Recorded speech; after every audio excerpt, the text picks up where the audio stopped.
एक गांव में एक साधु रहा करता था।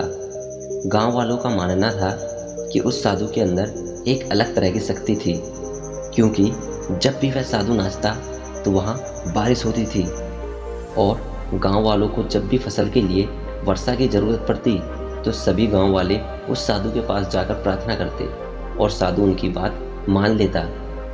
एक दिन उस गांव में शहर से दो दोस्त आए। जब उनको उस साधु के बारे में पता चलता है तो वह उसका मजाक बनाते हैं और कहते हैं, उसमें कौन सी बड़ी बात है, वो तो हम भी कर सकते हैं, हमें उस साधु के पास लेकर चलो।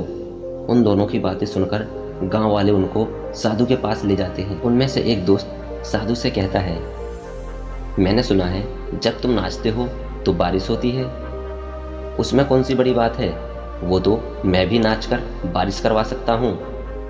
साधु मौन रहता है और हल्की सी मुस्कान चेहरे पर लाते हैं। इतने में दूसरा लड़का बोलता है, देखो अब हम नाचेंगे और बारिश भी होगी। दोनों नाचना शुरू करते हैं।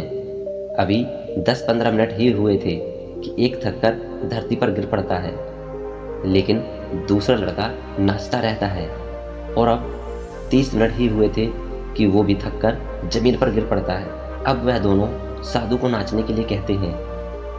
साधु नाचना शुरू करता है। नाचते नाचते सुबह से शाम हो गई थी, लेकिन बारिश की एक बूंद तक नहीं गिरी थी। अब सबकी उम्मीदें टूटने लगी थी, लेकिन साधु रुकने का नाम ही ना ले और थोड़ी ही देर में घने बादल चारों तरफ मंडराने लगे और जोर की बारिश भी शुरू हो गई। अब साधु नाचना बंद कर देता है।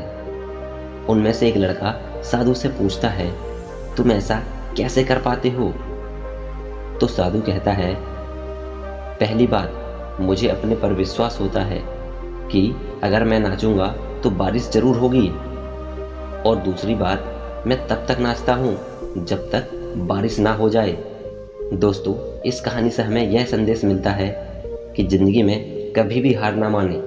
कोई भी काम करो तो तब तक करते रहो जब तक तुम उसमें सफल नहीं हो जाते, और इस विश्वास के साथ कि मैं इस काम में ज़रूर सफलता हासिल करूँगा।